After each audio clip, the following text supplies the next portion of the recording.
श्रीमद् भगवद गीता 7वां अध्याय 14वां श्लोक।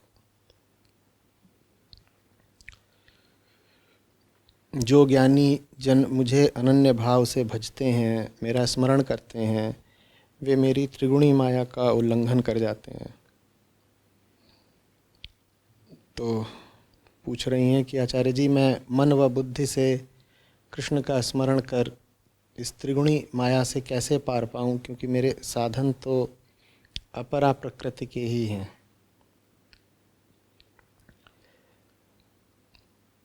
मन व बुद्धि से कृष्ण का स्मरण बाद में होगा। मन व बुद्धि पहले अकृष्णों को भजना तो छोड़ें,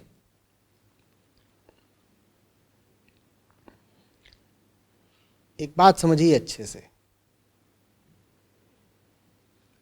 आप अगर कृष्ण को भजते हैं तो आपके कृष्ण ठीक वैसे ही होंगे जैसा आपके जीवन की गुणवत्ता है।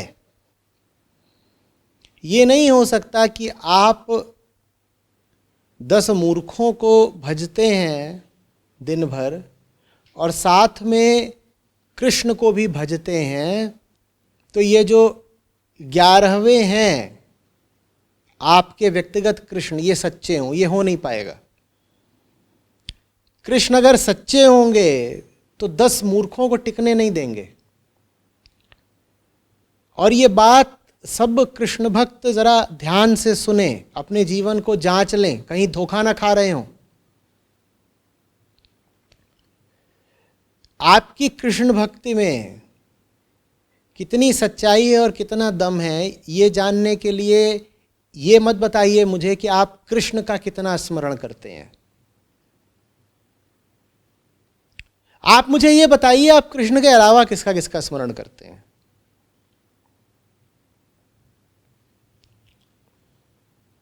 और ये तो कहिएगा ही नहीं कि आप कृष्ण के अलावा किसी का स्मरण करते नहीं। अगर आप ये कह रहे हैं तो हमारी आपकी फिर कोई बातचीत नहीं हो सकती। आप अपने रास्ते में अपने रास्ते। चित्त में कुछ ना कुछ तो चलता ही है दिन भर, और कुछ ना कुछ नहीं 50 चीजें चलती हैं ना दिन भर। चलती हैं कि नहीं चलती हैं? वो कौन सी चीजें हैं? कृष्ण के अलावा और कौन लोग हैं जो आपके दिमाग में घूमते रहते हैं?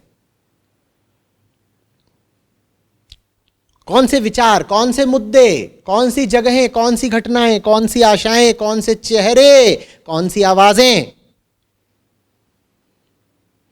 कौन सी आशंकाएं, कौन सी अपेक्षाएं, क्या क्या है जो आपके दिमाग में चलता रहता है कृष्ण के अलावा, वो बताइए। ये मत बताइए कि मैं तो कृष्ण का भी स्मरण कर ही लेती हूं, बीच बीच में भज लेती हूं, भजनों की सीडी लगा देती हूं, एक माला है उसका इस्तेमाल कर लेती हूं।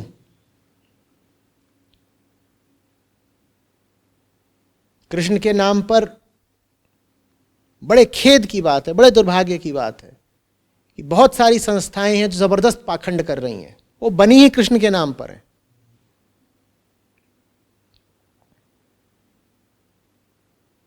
उस तरह की संस्थाओं से आप जुड़ जाएं तो आपको ये धोखा हो सकता है कि आप बड़े कृष्ण भक्त हैं, क्योंकि उनके द्वारा अनुमोदित जो दिनचर्या होती है उसमें शामिल होता है कि 2 घंटे बैठ के कृष्ण को भजो, अब ये करो, अब वो करो। तो घंटे 2 घंटे बैठ करके कृष्ण को भज लेने से या बात बात में अभिवादन इत्यादि में कृष्ण का नाम ले लेने से कई लोगों को ये भरोसा हो जाता है, बल्कि गुरूर हो जाता है कि वो कृष्ण भक्त हैं। तो मैं ऐसों को उनकी कृष्ण भक्ति जांचने के लिए एक प्रयोग, एक विधि, एक परीक्षण दे रहा हूं। मैं कह रहा हूं देखिए कि कृष्ण के अलावा किस किस को भजते हैं आप।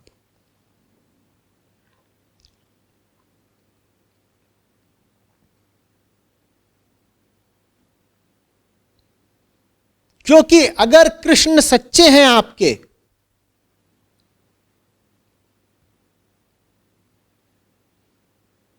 तो आप सिर्फ उन्हीं को भज पाएंगे जिनमें कृष्णत्व होगा। आप देखिए कि आप किन किन को भज रहे हैं। आप देखिए कि जो मुद्दे, जो माया आपके चित्त पर सवार रहती है, उनमें कृष्णत्व कितना है। आप ये थोड़ा ही कह सकते हैं कि मैं वैसे तो कृष्णा कृष्णा करता हूं और फिर दुकान पे जाता हूं, वहां दबा के घपलेबाजी भी करता हूं, मोल भाव करता हूं, लूटपाट करता हूं, सब तरह के हथकंडे लगाता हूं, साम दाम दंड सब लगा देता हूं। वैसे तो मैं बड़ा कृष्ण भक्त हूं, लेकिन घूसखोरी से पीछे नहीं हटता, कमीशनबाजी से पीछे नहीं हटता।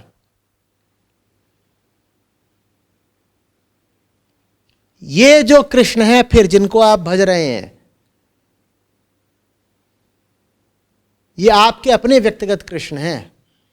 इनका सच्चे कृष्ण से कोई नाता नहीं, क्योंकि सच्चे कृष्ण की ये पहचान आपको फिर बता रहा हूं, जहां सच्चे कृष्ण होंगे वहां सिर्फ सच्चे कृष्ण ही होंगे। वो अनन्य हैं। अनन्य माने समझते हो? उनके अलावा कोई दूसरा नहीं हो सकता। जहां कृष्ण होंगे वहां फिर सिर्फ कृष्ण होंगे। वहां ऐसा नहीं होगा कि आपके पास कृष्ण के अलावा भी 5-7 है, कि नहीं जी मैं कृष्ण को तो भजता हूं पर साथ ही साथ गोलू मोलू, पड़ोस की रिंकी और पड़ोस की रिंकी की मम्मी को भी भजता हूं थोड़ा थोड़ा। ये चल रहा है तो फिर आपने यूं ही मन में कोई झूठे मनगढ़ंत काल्पनिक कृष्ण रच लिए हैं। और काल्पनिक कृष्ण थोड़े ही काम आएंगे आपके, असली कृष्ण आपके काम आने हैं। असली कृष्ण पहला काम ये करते हैं कि जगह खाली करते हैं। कहते हैं बाकी सबको हटाओ, ये अंगू पंगू नहीं चलेंगे। मुझे भजने का मतलब है सिर्फ मुझे भजना। या तो मुझे भजो या उनको भजो जो मुझे भजते हैं। या तो मुझे भजो या उनको भजो जो मुझे भजते हैं, और सब नहीं चलेंगे। खाली करो, निकालो, बेदखल। बात समझ में आ रही है? अब आप पूछ रही हैं कि मैं मन बुद्धि से कृष्ण का स्मरण कर इस त्रिगुणी माया के पार कैसे जाऊं, मेरे साधन तो सब भौतिक ही हैं।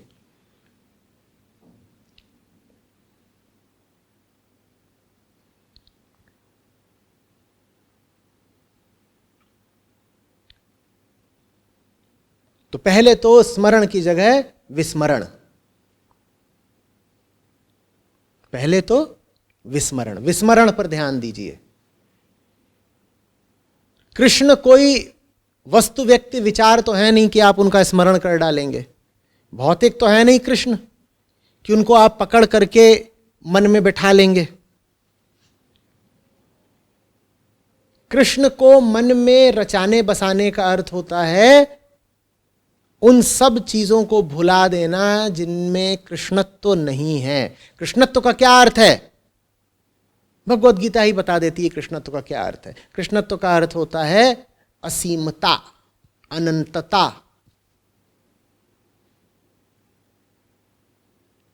जो भी चीज छोटी है, क्षुद्र है, जिस भी चीज की सीमा है, जो भी चीज काल के बहाव के अंदर की है, उसमें कृष्णत्व नहीं हो सकता। वो कृष्ण की माया है, बस उसका कृष्ण से इतना ही रिश्ता है। आप कहें भी कि सब कुछ परमात्मा से ही तो आ रहा है।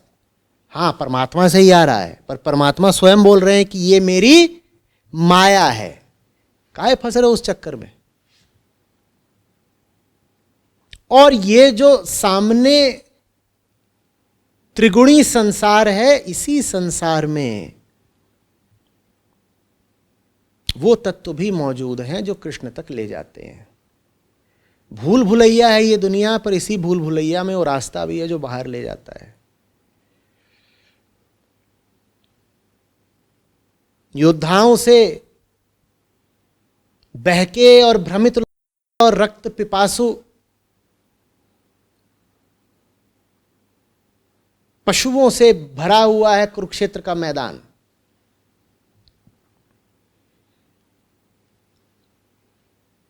पर उसी मैदान के बीचों बीच व्यक्ति रूप में ही एक ऐसा मौजूद है जिसके पास जाओगे तो कृष्णत्व को पा जाओगे, है ना।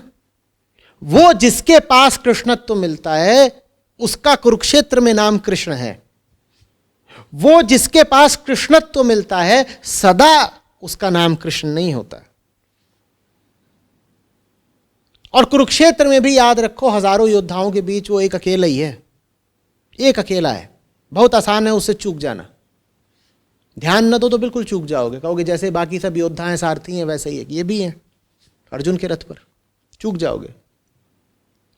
ठीक उसी तरीके से हजारों को लाखों के खोजोगे तो सफलता तुम्हें भी मिलेगी। कुरुक्षेत्र में हजारों में एक बीच में बैठा हुआ है ना, जो गीता ज्ञान देने में समर्थ है। वैसे ही दुनिया में भी अगर खोजोगे तो जितना खोजोगे उतना पाते चलोगे।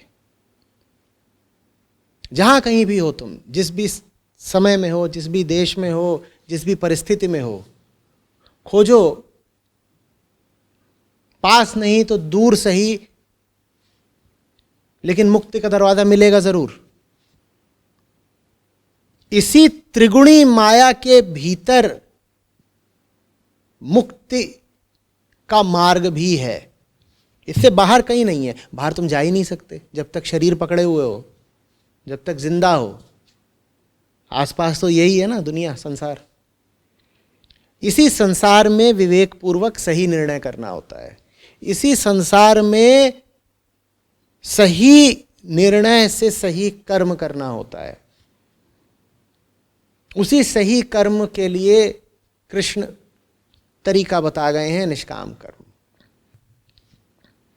उसको सीख लो, उसका अभ्यास कर लो, जान लो उसको और अपनी जान बना लो उसको। फिर देखो कि अपने सब बंधनों का उल्लंघन कर जाते हो कि नहीं। पर इस कोशिश में मत रहना कि दुनिया के पार का कोई अद्भुत पारलौकिक सामर्थ्यशाली जीव आएगा और तुम्हारी मदद कर जाएगा। दुनिया के पार कुछ नहीं होता। दुनिया के पार और दुनिया है। ये इस पार और उस पार की बातें ही दुनियावी हैं। तो तुम कहो दुनिया के इस पार, तो माने दुनिया, और उस पार, किसके उस पार? दुनिया का ही उस पार ना। तो दुनिया के उस पार तो और दुनिया, दुनिया के ही तो उस पार और दुनिया।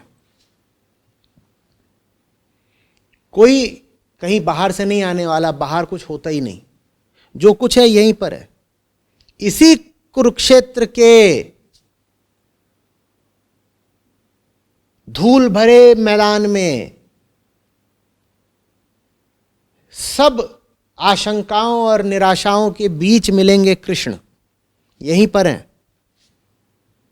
और यहां तुम्हें नहीं मिल रहे, यहां तुम्हें नहीं दिखाई दे रहे, तो कहीं नहीं मिलेंगे। फिर तुम बैठे बैठे जुगत लगाते रहो, उम्मीद करते रहो कि ये स्मरण करेंगे और आंख बंद करेंगे और माला फेरेंगे और गाएंगे और नाचेंगे और फलाने काम करेंगे। तुम अपने आप को धोखा दे रहे हो, मत दो।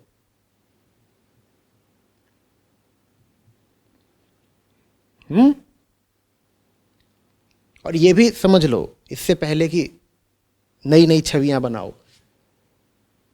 प्रतिपल जीवन का रणक्षेत्र बदल रहा है। तो कोई आवश्यक नहीं है कि एक ही कृष्ण है और वो एक ही देह पकड़े पकड़े तुम्हें तुम्हारी उंगली पकड़ के जीवन की भूल भुरैया से पार लगा देंगे। मन में वही कुरुक्षेत्र के कृष्ण और अर्जुन जैसी छवि आती होगी कि अर्जुन के पास तो एक ही थे ना कृष्ण, और वो बार बार मदद करते रहे। कृष्णत्व एक होता है, कृष्ण बदलते रहते हैं। बात समझो, कृष्णत्व एक होता है, कृष्ण बदलते रहते हैं। सत्य एक होता है, अवतार बदलते रहते हैं। प्रकाश एक होता है, सूर्य बदलते रहते हैं।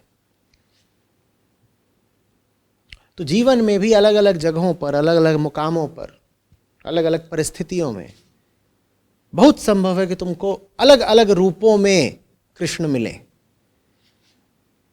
तुम सतर्क रहो, सजग रहो, विनीत रहो, श्रद्धालु रहो, जहां भी मिले। ऐसा ना हो कि तुम अंधे हो करके उनको देख ही ना पाओ, प्रेम और सम्मान न दे पाओ।